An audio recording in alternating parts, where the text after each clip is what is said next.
మీ పిల్లలుగా చేరువచ్చున్నారు తండ్రి. వారిని బలపరచండి, శక్తినివ్వండి, బలాన్ని దయచేయండి. ప్రతి విషయంలో మీ బిడ్డలకి మీ తోడు, మీ కృప, మీ కాపుదలు అనుగ్రహింపచేసి మీరు బలపరిచి స్థిరపరచమని, మీ వాక్యం యొక్క ఆలోచనలోనికి వెళ్ళగలిగే భాగ్యాన్ని నాకు అనుగ్రహింప చేయమంటూ, ప్రతి మాట మీరే వారితో మాట్లాడే సహాయం చేయమని క్రీస్తు వారి ఉన్నతమైన నామంలో ప్రార్థించి అడిగి వేడుకుంటున్నాం మా పరమ తండ్రి. ఆమేన్. మన ప్రభువును రక్షకుడైన యేసుక్రీస్తు వారి యొక్క పేరట మీ అందరికీ నా శుభములు తెలియజేస్తున్నాను. అందరికి వందనాలు. మరి దేవుని యొక్క వాక్యమును మరి ప్రతిదినం వినాలన్న ఒక ఉద్దేశంతో మరి వాట్సాప్లో మరి ఉదయకాలంలో 5 గంటలకి లేచి వాక్యాన్ని మాట్లాడుతున్నాను. ఎవరన్నా కనుక ఒకవేళ తెలియకపోతే కనుక, తెలియని నెంబర్లు ఏమైనా ఉంటే కనుక నాకు తెలియచేయండి. మరి ఆ ఫోన్ నెంబర్ అనేది నేను యాడ్ చేస్తాను. మరి బర్రి రవి మరి లెఫ్ట్ అయిపోయాడు, బయటకు వచ్చాడు. మరి అక్క కూడా 2 వారాలు బట్టి రావట్లేదు. మరి అక్కకి బాగోలేదు, దానివల్ల మరి చెప్దామంటే ప్రతి ఉదయం కూడా మీరు సిద్ధపడి 5 గంటలకి ప్రార్థనాపూర్వకంగా మన యొక్క జీవితాలను కట్టుకోవడానికి ఒక చక్కటి సందేశాన్ని ఒక 5 నిమిషాలు, ఒక 8 నిమిషాలు ఎక్కువ మాట్లాడినా గాన మరి వినేంత ఆలోచన, వినేంత విధానం ఉంటుందో లేదో అని తక్కువ సమయాన్ని ప్రతి ఉదయకాలంలో మాట్లాడడానికి నేను సిద్ధపడుతున్నాను. ఇలా మాట్లాడడం చాలా ముఖ్యమైన సందర్భం, ముఖ్యమైన విషయం. ఎందుకంటే కనుక ఒకవేళ వాక్యము ద్వారా మీరు బలపడితే కనుక దేవుడు సంతోషిస్తాడు. ఇంకా ప్రతిరోజు కూడా నేను వాక్యాన్ని అందించాలన్నాక తాపత్రయము, ఏం చెప్పాలన్నాక మైండ్ సెట్, అంటే నన్ను నేను బిజీ చేసుకోవడానికి కూడా దీన్ని ప్రారంభించాను అనమాట. ఒక పోస్ట్ చేయాలంటే కనుక ఇంచుమించు 1 గంట వ్యవధి, లేదా ఇంకొకసారి అయితే ఎక్కువ టైమే పడుతుంది. ఒక పోస్ట్ మీకు పెట్టడానికి, ఒక పాంప్లెట్ పెట్టడానికి, రెడీ చేయడానికి, నేను ఆ సిస్టమ్ ముందు కూర్చొని తయారు చేయడానికి 1 గంట టైం పడుతుంది. అలాగే ఒక వాక్యాన్ని చెప్పాలంటే కనుక కూడా నాకు మరికొంత సమయం పడుతుంది. కాబట్టి అదంతా నాకు నేనుగా సిద్ధపడడానికి, నాకు నేనుగా సంసిద్ధుని అవ్వడానికి కొరకు కూడా ఈ యొక్క సారాంశాన్ని తీసుకుని వచ్చాను, ఈ ఉద్దేశాన్ని తీసుకొచ్చాను. కాబట్టి మీరు బలపడమే కాకుండా నేను కూడా బలపడులాగా, నేను కూడా సిద్ధపడులాగా ఉన్నట్టుకు నేను ప్రతి ఉదయం కూడా వాక్య సందేశాన్ని మీకు అందిస్తాను. ఒకవేళ ఏదైనా పరిస్థితిలో ఎక్కడికైనా వెళ్ళినప్పుడు పెట్టలేని పరిస్థితిలో వాయిస్ మెసేజ్ పెట్టి ఈరోజు ఒక చోట ఉన్నానని తెలియజేస్తాను. అందుకు కూడా సిద్ధపడండి. దేవుని యొక్క లేఖనాలను మనం ఆలోచిస్తే కనుక మన ఆత్మ అనేది మేల్కొని ఉండాలి. మన ఆత్మ మేల్కోవడం అనేది చాలా ప్రాముఖ్యమైనది. ఎందుకంటే ఈరోజు నిద్రా వ్యవస్థలోనికి సంఘం వెళ్ళిపోయింది, క్రైస్తవ్యం వెళ్ళిపోయింది. నిద్రలోనికి జారిపోయిన సంఘానికి ఈరోజు ఏం కావాలంటే కనుక మెలకువ కావాలి. మెలకువ లేని వాడు ఏం చేస్తాడంటే కనుక ఎక్కడ పడిపోతాడో తెలియదు. అందుకే ఉదయం లేవగానే కొంచెంసేపు కూర్చోండి అని అంటున్నారు వైద్యులు. ఎందుకంటే నిదటి కళ్ళలోనే ఒకవేళ వాష్రూమ్కి వెళ్తే కనుక పడిపోయే అవకాశం ఉంది కాబట్టి అని, అంటే లేవగానే ఏం చేయాలంటే కనుక కూర్చోవాలి. అంటే కూర్చుంటే కనుక మన మైండ్ ఏమవుతుందంటే కనుక ఫ్రెష్ అవ్వడానికి, అంటే నియంత్రించుకోవడానికి, మన బాడీని నియంత్రించుకోవడానికి మన మైండ్ ఏం చేస్తుందంటే కనుక మన అవయవాలన్నిటికీ కూడా సిగ్నల్ పంపిస్తుంది. మన కాళ్ళకు సిగ్నల్ పంపిస్తుంది, మన చేతులకు సిగ్నల్ పంపిస్తుంది, మన టోటల్ బాడీకి సిగ్నల్ పంపిస్తుంది. నువ్వు లేచావు, జాగ్రత్తగా నడిచి వెళ్ళాలని సిగ్నల్ పంపిస్తుంది. అలా ఈరోజు ఆత్మకే సిగ్నల్ అనేది అందాలంటే కనుక, శరీరం బలపడాలంటే కనుక, మేలుకోవాలంటే కనుక, ఆత్మకు కూడా ఏమవ్వాలంటే కనుక సిగ్నల్ అందాలి. సిగ్నల్ అందితేనే కానీ మనం ఏం చేయలేమంటే మేల్కోలేము, లేవలేము. ఆ రీతిగా మనం లేచి మన ఆత్మను మేల్కొల్పుకుంటే కనుక మన జీవితము చాలా అద్భుతంగా ఉంటుంది. అందుకే బైబిల్ గ్రంథంలోంచి మనం చూడగలిగితే కనుక పరమగీతాల గ్రంథము 5వ అధ్యాయం, పరమగీతాల గ్రంథము 5వ అధ్యాయము 2వ వచనాన్ని మనం చూడగలిగితే కనుక భక్తుడి రీతిగా సెలవిస్తున్నాడు. నేను నిద్రించితేనే కానీ నా మనసు మేల్కొని ఉన్నది అన్నట్టు. నేను నిద్రిస్తున్నాను కానీ నా మనసు మేల్కొని ఉంది అంటున్నాడు. ఇది సంఘముతో చెప్పాల్సిన మాట, సంఘము చేయాల్సిన మాట. సంఘము ఈ విషయాన్ని ఏం చేయాలంటే కనుక చేయాలి. నువ్వు నిద్రిస్తున్నా, నువ్వు పండుకొని ఉన్నా మేల్కోవాలి. ఏంటంటే కనుక మనస్సు మేల్కోవాలి. మనస్సు మేల్కోవడం అంటే ఏం చేయాలంటే కనుక నీకు కొన్ని జ్ఞప్తికి రావాలి, కొన్ని తెలియాలి, కొన్ని గుర్తుకు రావాలి. ఏం తెలియాలంటే నువ్వు ఏ స్థితిలో ఉన్నావు, ఎక్కడున్నావు, ఏం చేస్తున్నావు.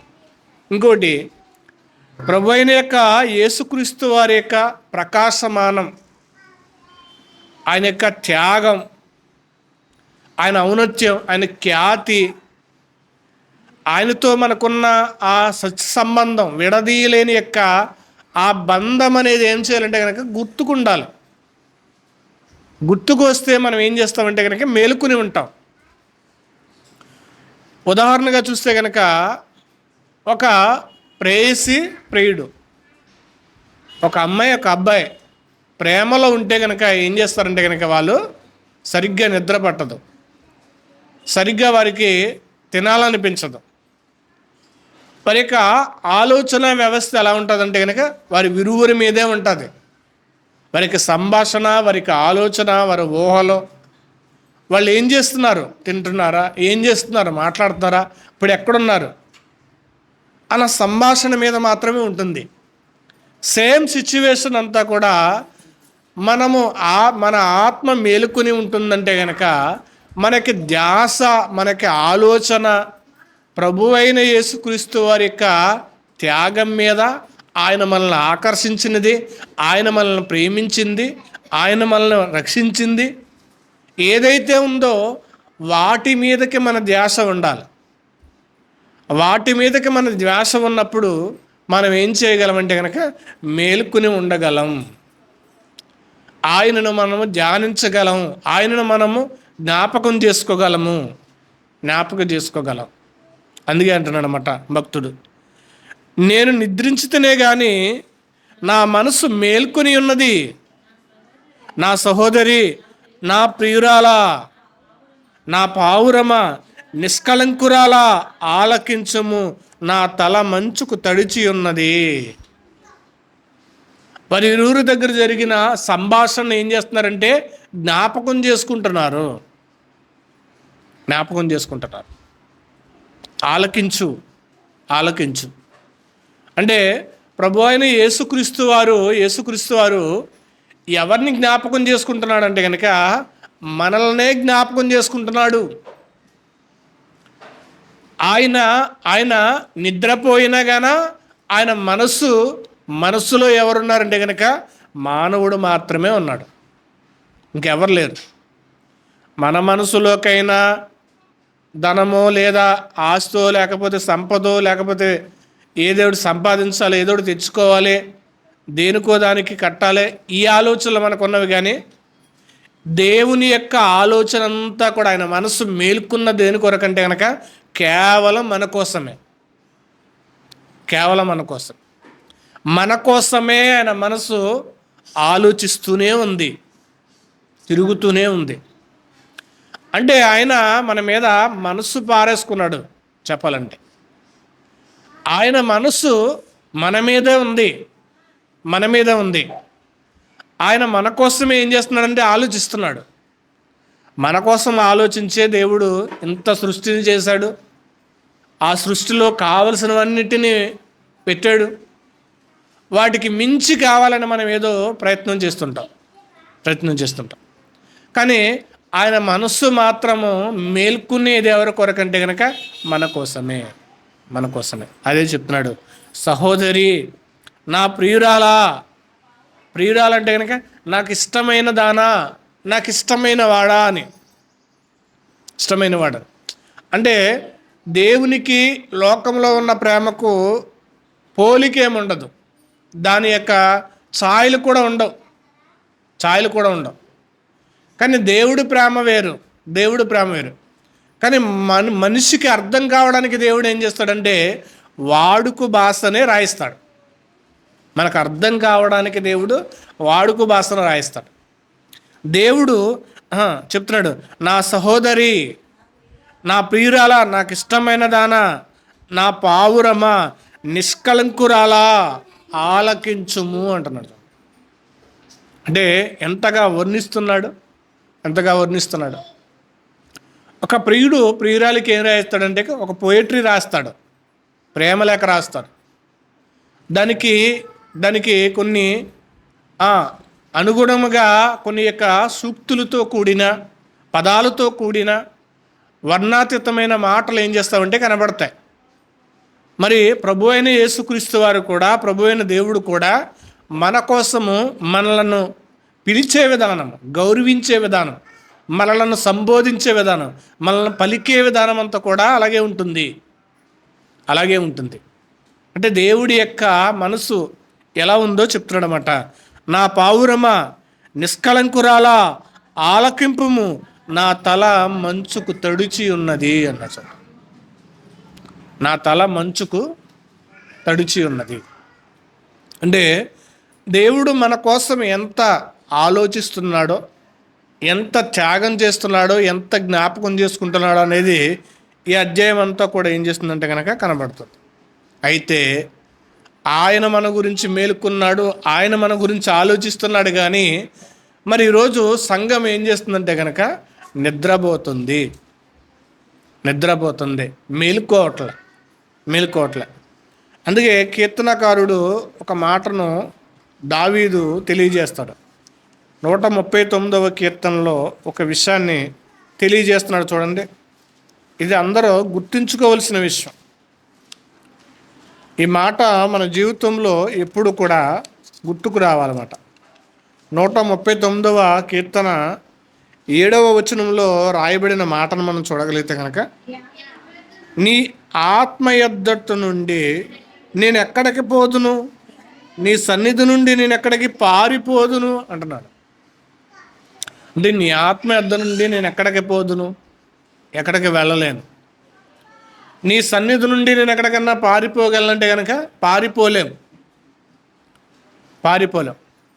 అంటే ఆయన మనల్ని కూర్చుండట, నుంచుండట, లేచుట, ప్రతి దాన్ని కూడా ఆయన ఏం చేస్తున్నాడంటే కనుక మనలను పరిశోధిస్తున్నాడు, చూస్తున్నాడు. ఎందుకని? మేలుకోవాలని. ఉదయకాలంనే మా పిల్లలు లేకపోతే కనుక లెగండి తెల్లారుతుంది అని లేపుతున్నాం. ప్రతి ఇంట్లో పిల్లల్ని ఏం చేస్తారంటే లేపుతారు. వాళ్ళు లెగాలి, వాళ్ళ కోసమే వాళ్ళని చూస్తాం. వాడు పడుకున్నారా, కూర్చున్నారా, ఏం చేస్తున్నారో. అలా దేవుడు కూడా మనల్ని గురించి ఏం చేస్తున్నాడు అంటే కనుక ఆలోచిస్తున్నాడు, వెతుకుతున్నాడు. ఇంకా కొన్ని విషయాలు మనం చూడగలిగితే ప్రభు అయిన యేసుక్రీస్తు వారు కూడా శిష్యుల గురించి కొన్ని మాటలు, యేసుక్రీస్తు వారు కూడా శిష్యుల గురించి మాట్లాడిన ఒక సందర్భాన్ని మనం చూస్తే కనుక మార్కు సువార్త 14వ అధ్యాయము, మార్కు సువార్త 14వ అధ్యాయము 37వ వచనాన్ని మనం చూడగలిగితే కనుక, మార్కు సువార్త 14వ అధ్యాయం 37వ వచనం, మరలా ఆయన వచ్చి వారు నిద్రించుట చూసి, సీమోను, నీవు నిద్రించుచున్నావా? ఒక్క గడి అయినను మేల్కొని ఉండవా? ఒక్క గడి అయినను మేల్కొని ఉండవా అని మాట్లాడాడు. యేసుక్రీస్తు వారు గెత్సేమనే తోటలోనికి తీసుకువెళ్ళి వారిని ఒక చోట కూర్చోబెట్టి ఇంకా ఎత్తుకు వెళ్ళారు. వారితో చెప్పింది ఏంటంటే కనుక, ఈ రాత్రి నన్ను పట్టుకోవడానికి వస్తారు, కాబట్టి మీరేం చేస్తారంటే కనుక మేల్కొని ప్రార్థన చేయండి. యేసుక్రీస్తు వారు ప్రార్థన చేస్తే సరిపోతుంది కదా, మరి శిష్యుల్ని ఎందుకు చేయమన్నాడు? అంటే శిష్యులు చేస్తే యేసుక్రీస్తు వారు ఏమైనా రక్షింపడతారా? లేదు. శిష్యులు ప్రార్థన చేస్తున్నా ఆయన్ని సిలువ వేయాలి, సిలువ అనేది ఆగదు. మరి యేసుక్రీస్తు వారు శిష్యులు ఎందుకు ప్రార్థన చేయమన్నాడు? శిష్యులు ఎందుకు ప్రార్థన చేయాలి? వాళ్ళెందుకు మెలకుగా ఉండమన్నాడు? వాళ్ళెందుకు మెలకుగా ఉండాలంటే వాళ్ళ శోధనలో పడకోకూడదు. వాళ్ళ ప్రార్థన చేయలేదు కాబట్టి, మెలకుగా లేరు కాబట్టి పేతురు వెంటనే ఏం చేశాడు? చెవి తెగ నరికాడు, అబద్ధం ఆడాడు 3 సార్లు. యేసుక్రీస్తు వారు పట్టుకోగానే శిష్యులందరూ పులోమంటూ పారిపోయారు. పారిపోవడానికి గల కారణం ఏంటి అంటే కనుక, యేసుక్రీస్తు వారు ఇదిగో మీరు శోధనలో ప్రవేశించుకోకుండా ఉండనట్లు మెలకుగా ఉండండి, ప్రార్థన చేయండి అంటే కనుక ఒక్క గడియలకు కూడా వాళ్ళు ఏం చేయలేదంటే మెలకుగా ఉండాలి. వారు ఒక్క గడియ కూడా మేల్కోక ఉండకపోవడం వల్ల జరిగే నష్టం ఎంత ఉందో చూడండి. యేసుక్రీస్తు వారిని వదిలి పారిపోవలసిన పరిస్థితి వారికి వచ్చింది. వారు మెలకుగా ఉండి ప్రార్థన చేస్తుంటే కనుక యేసుక్రీస్తు వారితో వాళ్ళు ఆ సిలువు దగ్గరికి లేదా ఆ సమాధి దగ్గరికి ఆయన్ని చివరిదాకా వారు వెంబడిస్తూ స్త్రీలతో కలిసి వారు కూడా వెంబడించి ఉండేవారు. వాళ్ళు మెలకుగా ఉండి ప్రార్థన చేయకపోవడం వల్ల వాళ్ళు శోధనలో ప్రవేశించారు, ఆయనకు దూరంగా జీవించాల్సిన పరిస్థితి ఏర్పడింది. అందుకే అంటున్నాడు యేసుక్రీస్తు ప్రభు వారు, ఒక్క గడి అయినా మీరు మేలుకొని ఉండలేరా? ఒక్క గడి అయినా మేలుకోలేరా మీరు? ఒక్క గడి అయినా. అదే విషయాన్ని మత్తయి సువార్తలో కూడా చెప్తారు చూడండి. మత్తయి సువార్త 26వ అధ్యాయము 40వ వచనం చూడండి. మత్తయి సువార్త 26వ అధ్యాయము 40వ వచనం. ఆయన మరలా శిష్యుల యొద్దకు వచ్చి వారు నిద్రించుట చూసి, ఒక్క గడి అయినను నాతో కూడా మేలుకుని ఉండలేరా? తర్వాత 45వ వచనం. అప్పుడు ఆయన తన శిష్యుల యొద్దకు వచ్చి, ఇంకా నిద్రపోయి అలచట తీర్చుకోండి, ఇదిగో ఆ గడియ వచ్చి ఉన్నది, మనుష్య కుమారుడు పాపుల చేతికి అప్పగింపబడుచున్నాడు. మనుష్య కుమారుడు పాపుల చేతికి అప్పగింపబడటం, ఆ సందర్భాల్లోనికి వీళ్ళు యేసుక్రీస్తు వారితో పాటు ఏం చేయలేకపోయారంటే మెలకుగా ఉండలేకపోయారు, మేల్కోలేకపోయారు. అరే, మా ప్రభువును సిలువ వేస్తున్నారు కదా, మా ప్రభువును అప్పగిస్తారు కదా, ఆయన మాతో చెప్పాడు కదా, ఆయన సిలువలో అప్పగింపబడి మా కొరకు రక్తము కార్చడానికి కొరకై మేము ముందుగానే మెలకుగా ఉండాలనక విషయాన్ని వాళ్ళు ఏం చేస్తారంటే మర్చిపోయారు. యేసుక్రీస్తు వారు తిరిగి లేస్తారన్న సందర్భం కూడా వాళ్ళు ఏం చేస్తారంటే మర్చిపోయారు. కారణం, యేసుక్రీస్తు వారితో వాళ్ళు గెత్సేమనే తోటలో మెలకుగా ఉండి ప్రార్థన చేయకపోవటం చేత. మరి మన జీవితాల్లో కూడా ప్రభు అయిన యేసుక్రీస్తు వారు మనతో ఉండాలంటే కనుక మనం మెలకుగా లేకపోతే కనుక మేల్కోకపోతే మనకు ఆత్మ అనేది మేల్కోవాలి. మన ఆత్మ అనేది మేల్కోవాలంటే ఎలా ఉండాలంటే కనుక ప్రభు అయిన యేసుక్రీస్తు వారు ఎప్పుడు వస్తారు, నేను ఆయన ఎదుర్కోవడానికి ఎప్పుడు వెళ్తాను, ఆయన రావడం కావాలి, నేను వెళ్ళిపోవాలి. మన యొక్క ఆలోచనలోను, మన యొక్క ఊహల్లోనూ, మన యొక్క కళల్లోనూ, మన యొక్క ఉద్దేశాల్లో కూడా మనకు ఏం గుర్తుకు రావాలంటే కనుక ప్రభు అయిన యేసుక్రీస్తు వారు గుర్తుకు రావాలి. ఆయన చేరుకోవడానికై మనం ఏం చేయాలంటే కనుక సిద్ధపడాలంటే కనుక మన ఆత్మ మేల్కొని ఉండాలి. మేలుకోకపోతే మనం వెళ్ళాం. అందుకే తెస్సలోనికి రాసిన పత్రికలో ఒక విషయాన్ని తెలియజేస్తున్నాడు. తెస్సలోనికి రాసిన మొదటి పత్రిక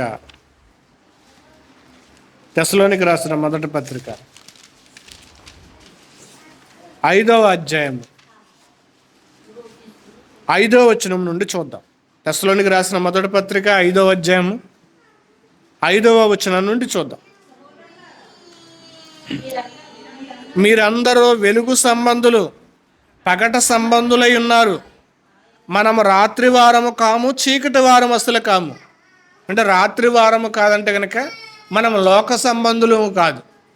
అంటే మనకి చీకటితో అంటే పాపముతో లేదా లోక సంబంధమైన సహవాసంతో మనకి సంబంధము లేదు. వాటి యొక్క ఛాయలకు కూడా మనం వెళ్ళకూడదు. మనం వెలుగు సంబంధులు అని చెప్తున్నాడు. కావున ఇతరుల వల్లే నిద్రపోక మెలకువగా ఉండి మత్తులు కాక యుందుమని. నిద్రపోవారు రాత్రివేళ నిద్రపోదురు, మత్తుగా ఉండువారు రాత్రివేళ మత్తుగా ఉండుదురు. మనము పగటవారమై ఉన్నాము గనుక మత్తులమై ఉండక విశ్వాస ప్రేమ కవచమును రక్షణ నిరీక్షణ శిరస్సానమును ధరించుకుందము అన్నట్టు. అంటే మనకి రక్షణ శిరస్సానము అంటే మనకి రక్షణగా ఉండేది ఏంటంటే కనుక మనము ఆయనతో పెనవేసుకోవడం, ఆయనతో మాట్లాడడం, దేవునితో మాట్లాడడం, దాన్నే ప్రార్థన అన్నారు. మనకి రక్షణ శిరస్థానం అంటే కనుక మనల్ని రక్షించేది ఏంటి అంటే కనుక ప్రార్థన. అది మనకి ఏమవ్వాలంటే కనుక కవచముగా ధరించుకోండి. అంటే ఎనీ టైం, ఎప్పుడైనా కానీ దాన్ని మన చేతిలో ఉండాలి. మనకు సమయం దొరికిన కొలది మనం ఏం చేయాలంటే కనుక ప్రార్థిస్తూ ఉండాలి. రక్షణ యొక్క నిరీక్షణనియు శిరస్థానమును ధరించుకునిడి. ఎందుకనగా ప్రభువైన యేసుక్రీస్తు ద్వారా రక్షణ పొందుటకై దేవుడు మనలను నియమించిన కానీ ఉగ్రతాపాత్రులగుటకు నియమింపలేదు అన్నట్టు. అంటే మనం రక్షణలోనికి వెళ్ళడానికి, రక్షింపడ్డానికి, ఆయనతో వెళ్ళిపోవడానికి ఆయన మనల్ని నియమించాడు. అంటే మనం దేవునికి దూరంగా ఉంటే మనం ఏమవుతామంటే ఉగ్రతకు పాత్రులం అవుతాం. దేవునికి మనం విధేయులుగా ఉంటే ఆయన రక్షణకు పాత్రులుగా ఉంటాం. కాబట్టి ఉగ్రతాపాత్రులుగా నియమింపలేదు. మనము మేల్కొని ఉన్నను నిద్రపోవచ్చున్నను తనతో కూడా జీవించు నిమిత్తము ఆయన మన కొరకు మృతి పొందెను అన్నాడు. మనము మేలుకొనంటే ఇప్పుడు నిద్రపోయినంటే రాత్రి వేళ నిద్రపోయినను తనతో కూడా జీవించు నిమిత్తము ఆయన మన కొరకు ఏం చేశాడంటే కనుక మృతి పొందాడు. సిలువలో రక్తాన్ని కార్చాడు. ఆయన ఏం చేశాడంటే కనుక సమాధి చేయబడ్డాడు. మన ఆత్మ అనేది మనం మేల్కోవడానికి దేవుడు చెప్తున్న విషయాలు. ఇంకా కీర్తనకారుడు 3వ అధ్యాయంలో కూడా చూస్తే కనుక కీర్తన గ్రంథము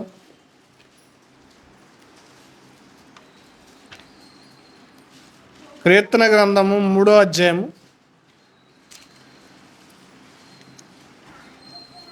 కీర్తనల గ్రంథం 3వ అధ్యాయంలో 5వ వచనంలో రాయబడిన మాట చూస్తే కనుక యెహోవా నాకు ఆధారము కావున నేను పండుకుని నిద్రపోయి మేల్కొంటిని అన్నాడు.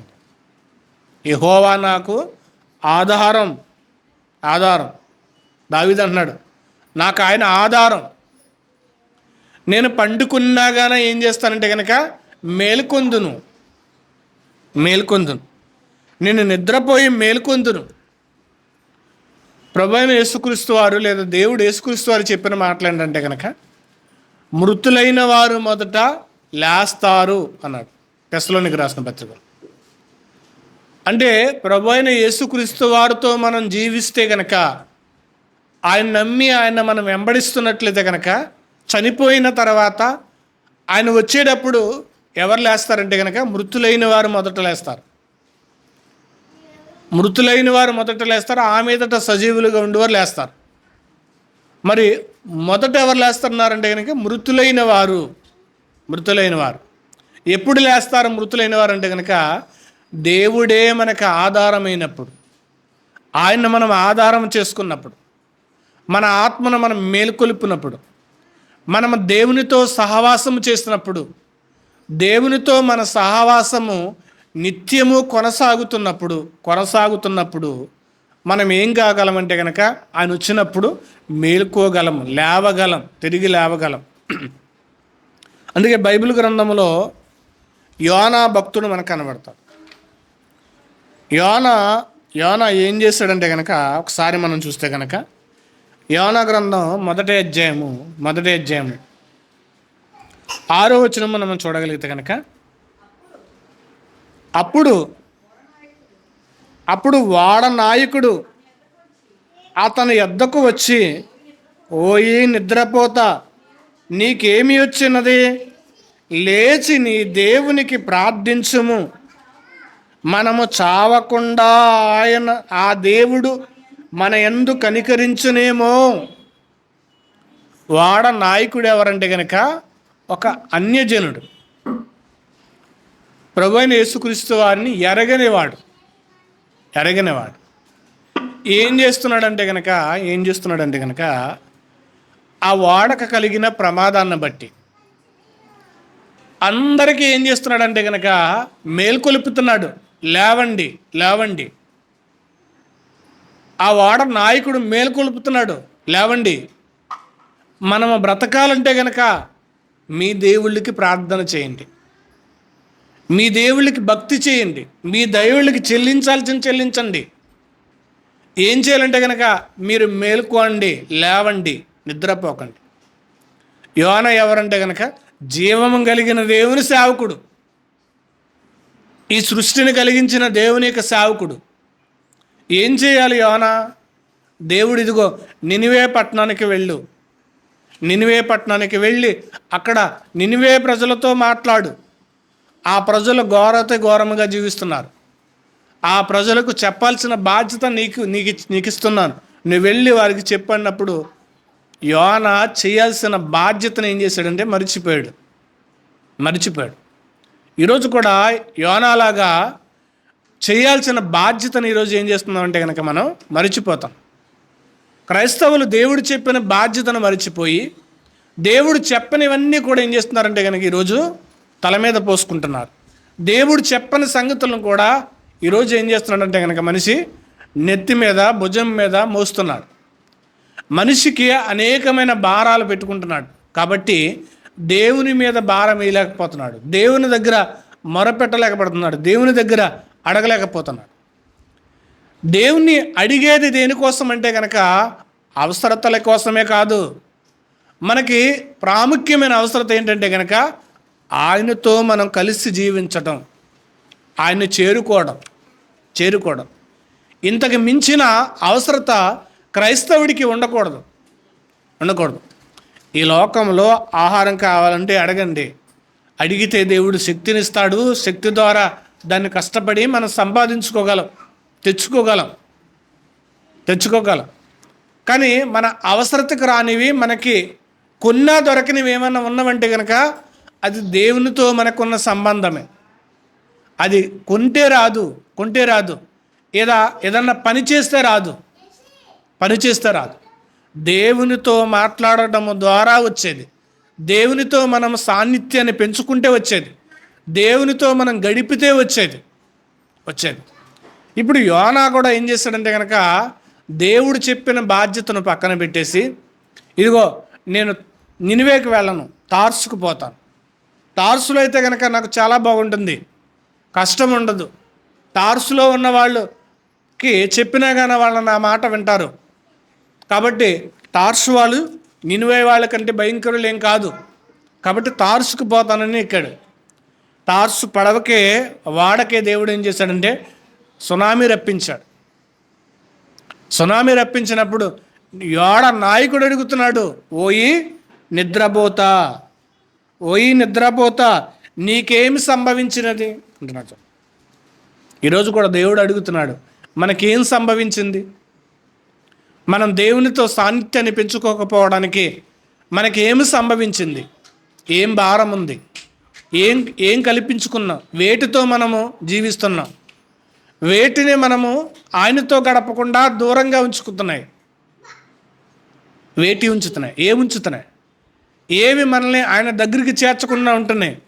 అవే మనల్ని ఏం చేస్తున్నామంటే కనుక నిద్రపుచ్చుతున్నాయి, మెలకు లేకుండా చేస్తున్నాయి, మెలకు లేకుండా చేస్తున్నాయి. ఇందాకడే ఉదయకాలంలో ఒక పోస్ట్ పెట్టారు ఒక ఆయన, భీమవరం నరేష్ గారు అనుకుంటా. ఆ పోస్ట్ చూసినప్పుడు ఇంటి దగ్గర నిద్రపోవాలంటే కనుక లైట్ లైట్ ఆఫ్ చేయాలి. ఇంకా చిన్న సౌండ్ ఎవరన్నా సౌండ్ చేసినాగా కూడా కొంతమంది ఏం చేయారంటే నిద్రపోరు, సౌండ్ చేసినా నిద్రపోరు,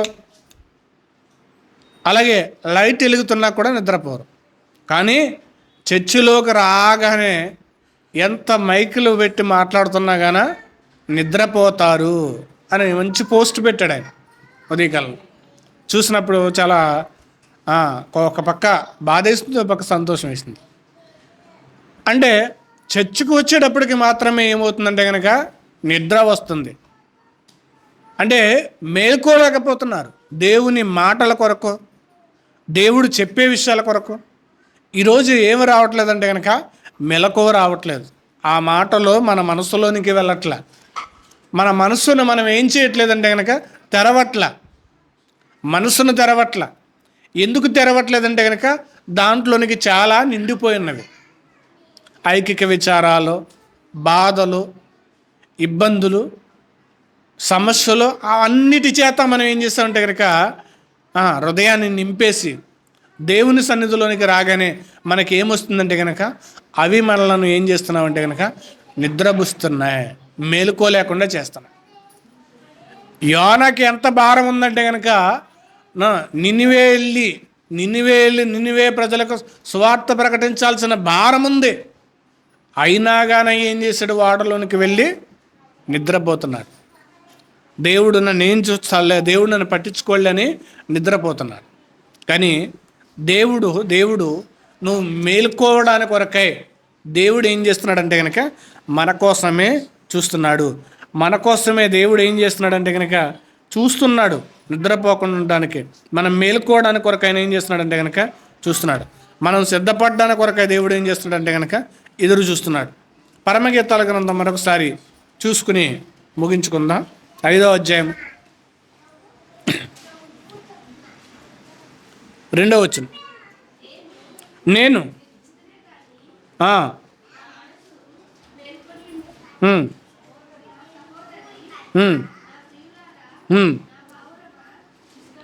నేను నిద్రించుతుని కానీ నా మనసు మేలుకొని ఉన్నది. నా సహోదరి, నా ప్రియురాల, నా పావురమ, నిష్కళంకురాల, ఆలకించుము. నా తల మంచుకు తడిచి ఉన్నది, నా తల వెంట్రుకలు రాత్రి కురుచు చినుకులకు తడిచి ఉన్నది. నాకు తలుపు తీయమని నా ప్రియుడు వాకిలి తట్టుచున్నాడు. నేను వస్త్రము తీసివేస్తుంది, నేను మరలా దాన్ని ధరింపనేలా అన్నచ్చు. సరే, అక్కడికొద్దు. నేను తడిచిపోయాను. ప్రభువైన యేసుక్రీస్తు వారి గురించి మనం చూస్తే కనుక ఆయన తల ఏమైందంటే కనుక మంచుకు తడిచిపోయింది. ఎక్కడ ప్రార్థన చేశాడు ఆయన? గెత్సేమనే తోటలో, రాతి ప్రదేశంలో ఉదయకాలంలో పోస్ట్ పెట్టాను కదా, వ్యాయామం గురించి మాట్లాడారు.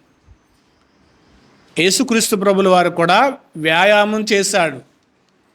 ఆయన చేసిన వ్యాయామం ఏంటంటే కనుక గెత్సేమనే తోటలోనికి వెళ్ళి ప్రార్థనా వ్యాయామం చేశారు. ఆయన ఎక్కడ పెందలకడే లేచి, ఇంకా చాలా చీకట ఉండగానే లేచిపోయాడంట. చాలా చీకట ఉండగా లేచి ఆయన ఎక్కడికి వెళ్ళాడు? గెత్సేమనే తోటలోనికి వెళ్ళి ప్రశాంతంగా ఉండి తండ్రితో మాట్లాడుతున్నాడు, దేవునితో మాట్లాడుతున్నాడు. అంటే దేవునికి ఆయనకున్న సంబంధాన్ని ప్రతి విషయాన్ని కూడా ఏం చేస్తున్నాడంటే కనుక ప్రార్థిస్తున్నాడు. ఆయన తల మంచుకి ఏమవుతుంది? తడిచిపోద్ది. ఈ మంచు చూడాలంటే కనుక ఏజెన్సీ ప్రాంతం వెళ్తే కనుక మార్చి నెల, జనవరి, డిసెంబర్ నెలలోకి వెళ్తే కనుక అప్పుడు మంచు ఎలా ఉంటుందంటే కనుక మనం మాట్లాడుతుంటేనే తుప్పర్లు వచ్చేస్తాయి. మనం ఊతేనే పొగ కింద వచ్చేస్తుంది. అంత మంచు ఉంటుంది. పక్కనున్న మనిషి కూడా కనబడనంత మంచు. అలాంటి మంచు, ఎందుకంటే కొండ ప్రాంతాలు కాబట్టి. మరి ప్రభు అయిన యేసుక్రీస్తు వారి యొక్క తల మంచుతో తడిచి ఉన్నది. నా తల వెంట్రుకలు రాత్రి కురుచు చినుకులు తడిచినవి, నాకు తలుపు తీయమని నా ప్రియుడు నా వాకిలి తట్టుచున్నాడు అన్నట్టు. అంటే ప్రభు అయిన యేసుక్రీస్తు వారు మన కొరకు ఆయన ఏం చేస్తున్నాడంటే కనుక తల తడిచిపోయింది. రాత్రి కురిచిన చినుకుల వలె ఆయన తల తడిచిపోయింది. ఎవరి కోసము అంటే కనుక మన కోసమే. ఒకటి ఆయన కన్నీళ్లు కార్చాడు. ఆయన కళ్ళంపడ కన్నీళ్లు కారిని. చివరిగా ఆయన గెత్సేమనే తోటలో చివరి ప్రార్థన, ఆయన ప్రతిదినము చేసే ప్రార్థన కాదు, వేరే. ఆయన ప్రతిదినము ప్రార్థన చేసేవాడు, కానీ చివరి ప్రార్థన గెత్సేమనే తోటలో చేశాడు. ఆయన అప్పగింపబడుతున్న రాత్రి చేసిన ప్రార్థనలో ఆయన చెమట రక్తబిందులుగా మారిపోయింది. అదే నా తల మంచుకు తడిచినది అంటాడు కదా. అదే నా తల మంచుకు తడిచినది. ఈ విషయాన్నే అక్కడ యేసుక్రీస్తు వారు రక్తబిందులుగా కారిపోయినవి, ఆయన చెమట రక్తముగా మారిపోయిందంట. అంటే ఆయన అంతా ప్రజరగా యేసుక్రీస్తు వారు దేవుని దగ్గర ఏం చేసేవాడు అంటే కనుక ప్రార్థన చేసేవాడు, కన్నీళ్ళు కార్చేవాడు. ఈ రోజున సంఘము దేవునిలో బలపడాలంటే కనుక, ఐక్యపడాలంటే కనుక, ప్రభువైన యేసుక్రీస్తు వారిని చేరుకోవడానికి సిద్ధపడాలంటే కనుక మనము మన కుటుంబాలలో కన్నీళ్లు కార్చుతూ కూడా ప్రార్థన చేయాలి. కన్నీళ్లు విడుచుతూ కూడా మనము మొరపెట్టాలి. ఆయన తల మంచుకు తడిచిందంట. మంచుకేంటి? రక్త బిందులుగా కారిపోయింది. ఏమన్నారు? నా వెంట్రుకలు రాత్రి కురుచు చినుకులు వలె తడిచినవి. రాత్రి కురిచిన చినుకులు అంటే పడుతూ ఉంటాయి. ఆ చినుకులకి ఆ నీళ్ళన్నీ కూడా తలలో ఉంచి ముఖం మీద దాకలగా కారిపోతూ ఉంటాయి. ప్రభువైన యేసుక్రీస్తు వారు గెత్సేమనీలో చివరి రాత్రి ప్రార్థన చేసే ఆ ప్రార్థనలో ఆ చెమట రక్తబిందులుగా ఏమైపోయిందంటే కారిపోయింది. ఆ రక్తబిందులుగా కారిందంటే కనుక అంటే ఆయన మీ సమస్యల కంటే, మీకున్న సమస్యల కంటే, మీకున్న భారాల కంటే కేవలం నేను మిమ్మల్ని రక్షించడానికి కొరకే కార్చిన రక్తం ఇది. మిమ్మల్ని రక్షించాలనే తలంపులతో నా తలలో నుంచి కారిన రక్తబిందులు ఇవి అని ప్రభు అయిన యేసుక్రీస్తు వారు మనకు తెలియజేస్తున్నాడు. ఆయన మనకి ఏం చేస్తున్నాడు అంటే కనుక నేర్పుతున్నాడు. మనము కూడా కన్నీళ్లు కార్చి ప్రార్థించాలి. ప్రతి రాత్రి, ప్రతి ఉదయము కూడా మనము ప్రార్థన పూర్వకంగా సిద్ధపడి కన్నీళ్లు కారుస్తూ ఆయనతో మన యొక్క సహవాసాన్ని ఏం చేయాలంటే కనుక పెంచుకోవాలి, తుంచుకోకూడదు. మనం ఆయనతో సహవాసాన్ని పెంచుకుంటే మనం ఏం చేయగలమంటే కనుక బలపడగలము, ఆయన చేరుకోగలము, ఆయనతో నిలబడగలము, ఆయనతో మనము సిద్ధపడగలం. కాబట్టి అటు రీతిగా మనము ప్రభువైన యేసుక్రీస్తు వారిలో సిద్ధపడాలి. యోనాలాగా మనం నిద్రపోయేవారంగా ఉండకూడదు. శిష్యుల్లా మనం నిద్రపోయేవారుగా ఉండకూడదు. మనం మెలకుగలిగి ప్రార్థన చేస్తే కానీ శోధనను మనం ఏం చేయలేమంటే కనుక జయించలేం. శోధన జయించే బలం ఎక్కడుందంటే కనుక మనం మెలకుగలిగి ప్రార్థించినప్పుడు. మందులు వాడితే పోదు శోధన, తాయితులు కట్టుకుంటే పోదు శోధన, ఏది వాడినా పోదు శోధన అనేది. శోధన జయించాలంటే కనుక ప్రార్థన అన్న ఒక మెడిసిన్ మాత్రమే వాడాలి, ప్రార్థన అన్న ఒక ఆయుధం మాత్రమే వాడాలి. కాబట్టి అట్టి రీతిగా మనము ప్రార్థన చేసినప్పుడు శోధన మనం ఏం చేయగలమంటే జయించగలం. ప్రభువైన యేసుక్రీస్తు వారికి వచ్చిన అన్ని శోధనలో ఏ మనిషికి కూడా రాల. ఆయన ప్రతి శోధన కూడా ఏం చేశాడంటే కనుక గెత్సేమనే తోటలోకి వెళ్ళి ప్రార్థన చేసేవాడు. ప్రతి రాత్రి ప్రార్థన చేసేవాడు. ఆ ప్రార్థన వల్ల ఆయన ప్రతి శోధనను కూడా ఆయన ఏం చేశాడంటే కనుక జయించగలిగాడు. ఎందుకంటే మన శరీరాన్ని ధరించుకున్నాడు కదా. శోధన వెళ్ళిపోని ఆయన ఆజ్ఞాపించాల, దాన్ని ఏం చేశాడంటే కనుక ప్రార్థనాపూర్వకంగా జయించాడు. ఈరోజు చాలామంది దెయ్యాలు వెళ్ళిపోను గాక, మీ శోధనలు తీరిపోను గాక, మీ అప్పులు తొలగిపోను గాక అంటారు. అలా వెళ్ళిపోను గాక అంటే పోవయ్యి. మనము కూడా ఏం చేయాలంటే కనుక వాటి నిమిత్తము ప్రార్థించాలి. ప్రార్థించినప్పుడే అవి మన నుండి తొలుగుతాయి. పోవును గాకంటే పోదాం. కాబట్టి మనము ప్రభువైన యేసుక్రీస్తు వారిలో జీవించడానికి, ఆయనతో మనం ఉండడానికి, మనం నిత్య జీవంలో ఉండడానికి, ఈ భూమి మీద మనం బ్రతికి ఉండడానికి, భూమి మీద మనకి కావలసినవి దొరకడానికి కూడా మనం చేయాల్సింది ఏంటంటే కనుక ప్రార్థన. అది ఆత్మను మనం ఏం చేయాలంటే కనుక మేలుకొల్పాలి. మనం ఆత్మను మేలుకొల్పినప్పుడు మాత్రమే మనము రక్షింపబడగలం, శోధనలో పడకుండా ఉండగలం. శిష్యులు ప్రార్థన చేయకపోవడం వల్ల యేసుక్రీస్తు వారికి నష్టం కాదు, కానీ శిష్యులకే నష్టం వచ్చింది. ఆయనతో ఉంటున్నారు కాబట్టి వారు కూడా అదే బాటలో నడవాలని యేసుక్రీస్తు వారు చివరి రాత్రి గెత్సేమనే తోటకి తీసుకువెళ్ళి, నేను ఎలా ప్రార్థన చేస్తున్నానో చూడండి, నేను ఎలా శోధన చేయించడానికి ఎలా మెలకుగా ఉంటున్నానో చూడండి, శిష్యులను దగ్గర పెట్టి తీసుకుని వెళ్ళి ఆయన నేర్పించాడు. శిష్యులకు నేర్పించాడు. ఆయన మొదట ప్రార్థన నేర్పించాడు, పరలోక ప్రార్థన. తర్వాత ఎలా ఏకాంతంగా ప్రార్థించాలనేది ఆయనే తీసుకుని వెళ్ళి, చివరిగా నేను వెళ్ళిపోతున్నాను కాబట్టి అని ఇదిగో వీళ్ళ ప్రార్థన చేయాలని నేర్పించాడు. మేలుకొలిపి మరి నేర్పించాడు.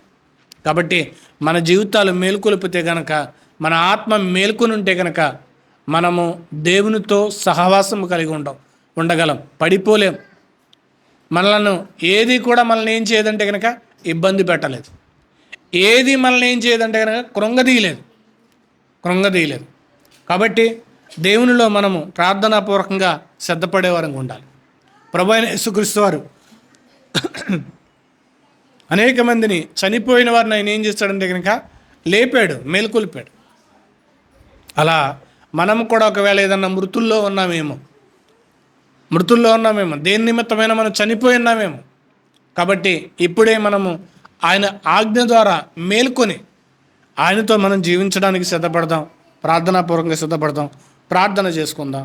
ఈ మాటలు ముగించుకుందాం, ప్రార్థన చేసుకుందాం. పరిశుద్ధుడా, మహోన్నతుడా, మీ ఘనమైన నామానికి వందనాలు తండ్రి. మీకు స్తుతులు, స్తోత్రముల ప్రభా. మీ కృపతో మమ్మల్ని కాచి బలపరిచి మా జీవితాల్లో కావలసిన తండ్రి ఆత్మ మేలుకోవటం, ఆత్మను మేము మేలుకొలిపేవారముగా తండ్రి, నిద్రపోక అంటే నైనా జాగర్లుగా ఉండక, నైనా మేము మాంద్యులుగా కాక మిమ్మల్ని మాత్రమే చూసుకునే వారముగా, యోనావలే మేము నిద్రపోకనైనా, యోనావలే మేము పారిపోకనైనా మేము మేలుకునే వారముగా, శిష్యుల వలె మేము మేలుకోలేని వరకు కాకుండా, శిష్యులు తర్వాత మరలానైనా వారు ఎలాగైతే మేలుకొని ప్రార్థించారో ఆ రీతిగా మేము ఉండటం సహాయము, శక్తి మాకు అనుగ్రహించండి.